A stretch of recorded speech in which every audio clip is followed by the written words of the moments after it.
That Firebird's going to have to refuel, so he'll be breaking station shortly. I just want you to check with Bravo and see if he can put an adjustment on this RTO that we got programmed to come down here.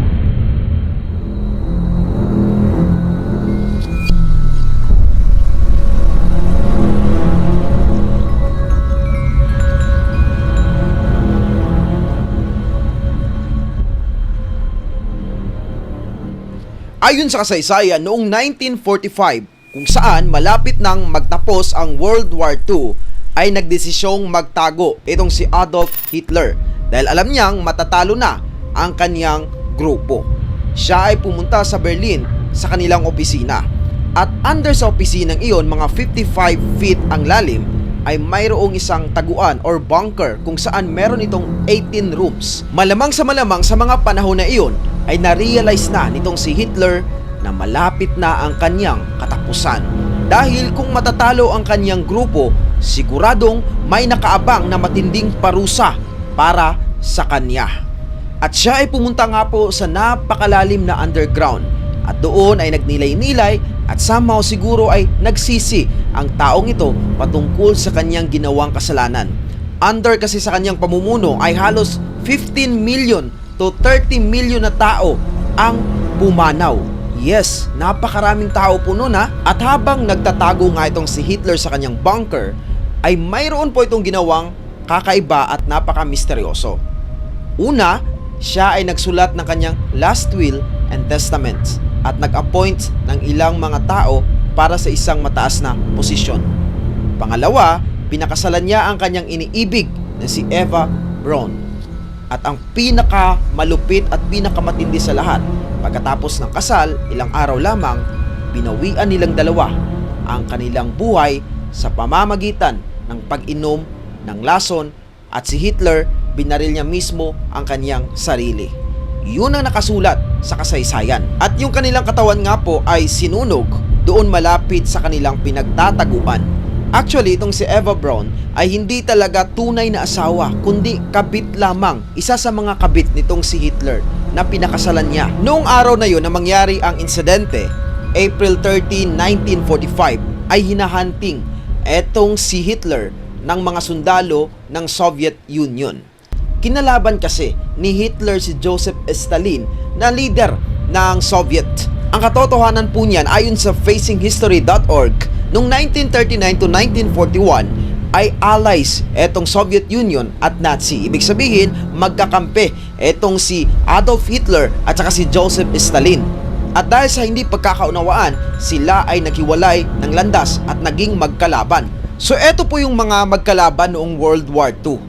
Ang Axis at etong Allied Powers. Ang Axis ay binubuo ng Germany, Japan at etong Italy. Samantalang sa kabila naman, ang Amerika, United Kingdom at etong France. At kalaunan ay sumama nga po ang USSR sa Allies or sa Amerika dahil sa pag-declare nitong si Hitler na sakupin ang Soviet Union. Hindi yun nagustuhan ng leader na si Joseph Stalin, kaya siya ay kumampi na rin sa Amerika o sa mga bansang kabilang ng Allied Powers. So sa takot po siguro nitong si Hitler na huntingin ng mga taga-Allied Powers at sa mga taga-Soviet Union, kaya siya ay nagdesisyong magpakamatay na lamang dahil hindi niya alam kung ano ang kayang gawin ng mga ito sa kanya, kung anong torture ang pwede nilang ibigay kay Hitler. At yun nga po ang end ng story nitong si Hitler ayon sa kasaysayan, na ito raw ay nagpakamatay at ang kanyang bangkay ay inilibing malapit doon sa kanyang pinagtataguan. Eto nga ba ang katotohanan? Alam nyo ba na marami pong hindi naniniwala sa naisulat na iyon sa kasaysayan? Hindi raw basta-basta na ganun na lang ang kamatayan ng isa sa pinakamalupit na tao sa buong mundo. At ayon nga po sa konspirasiya ng iilan, hindi raw talaga namatay si Hitler nung araw na iyon, kundi siya ay tumakas. Gawa-gawang istorya lang daw ng mga sundalong Nazi ang bagay na yun patungkol sa kanyang kamatayan. Ito raw ay kinover up nila at siya ay tumakas papunta sa South America. Ang katotohanan niyan, marami ang naniwala sa konspirasiyang iyon. Pati po ang Amerika ay hindi nagbigay ng kumpiyansa. Naniwala sila somehow doon sa konspirasiya at gumawa ng isang investigasyon para hanapin ang nawawalang si Hitler. Noong mga panahon na iyon ay mayroon ng naipakita kalaunan na bangkay ni Hitler at ng kanyang kabit. Pero ang problema, mahirap matukoy at mahirap magtiwala na sila ba talaga yon. Dahil eto nga ay sinunog na ng mga tao doon sa bunker. So hinanap nila sa buong mundo kung saan naroroon ang lokasyon o pinagtataguan ni Hitler, kung ito man ay buhay pa. Kasi kung sakali mang buhay pa ang taong ito noong mga panahon na iyon, nakakatakot. Baka ito ay muling umusbong at magkitil na naman ng napakaraming buhay. Akalain mo, umaabot sa 30 million yung nawala dahil sa kanyang pamumuno. At marami sa mga iyon ay mga Hudyo. Si Joseph Stalin at itong si Hitler ay isa sa mga leader sa kasaysayan na maraming nakitil na buhay ng mga tao under sa kanilang pamumuno. Pero mayroon pang mas malupit sa kanila. Kung si Hitler umaabot sa 30 million na tao ang nakitil na buhay, meron pang mas matindi. Ito si Mao Zedong. Ayon sa fee.org, umabot sa 45 million na tao ang nakitil under sa kanyang pamumuno. Ito ay nangyari noong 1958 to 1962. Si Mao Zedong po ay isa sa mga leader ng China na kinilalang founder ng People's Republic of China or PRC. Grabe po nakakatakot isipin ang kasaysayan dahil lang sa impluwensya or ideolohiya or paniniwala ng isang tao, marami o milyong-milyong buhay ang naapektuhan. Hindi lang naapektuhan, kundi nawala. Isa sa mga naging paniniwala ni Hitler noon na kinakatakutan ng marami ay etong paniniwala niya na ang mga Hudyo or mga Jewish ay mga mahihinang nilalang dahil sila ay laging dumedepende sa kanilang Diyos. Kaya tinatapos niya ang buhay ng mga ito. Actually, sobrang daming mga Hudyo ang naghirap sa kanyang panahon. Matindi ang paniniwala ni Hitler noon na ang mga Jewish ay isang malaking pilay para sa ikauunlad ng isang lipunan. Kaya unti-unti niyang binura ang mga ito sa kanyang society or sa kanyang paligid. Mas lalong naging agresibo at naging mainit ang paghahanap ng Amerika kay Hitler, partikular ang FBI, nung sila ay makarinig ng mga report na nakita di umano si Hitler sa isang lugar, partikular sa South America. At mas lalo pong naging kaduda-duda ang lahat patungkol sa katotohanan ng kamatayan ni Hitler dahil sa nagsulat ng libro nito na si Hugh Trevor Roper.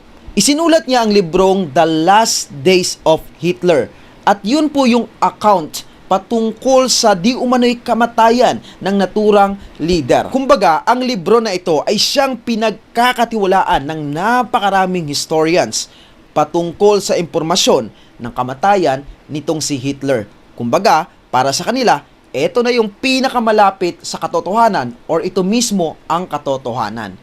Pero sa paglipas ng panahon, napakarami pong kritiko patungkol sa librong ito.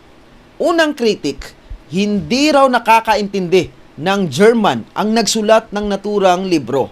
Pero yung pinagkukuhanan niya ng impormasyon o yung kanyang in-interview na mga tao na mismong nakakita o nakasaksi sa kamatayan nitong si Hitler ay mga German po. Kaya hindi po maintindihan ng marami kung paano na-relay o naipasa ang impormasyon na iyon dahil German at itong nagsulat ay isang British. Sabihin na po nating nagsama ng isang translator ang author ng libro nung kanyang in-interview ang mga primary witness.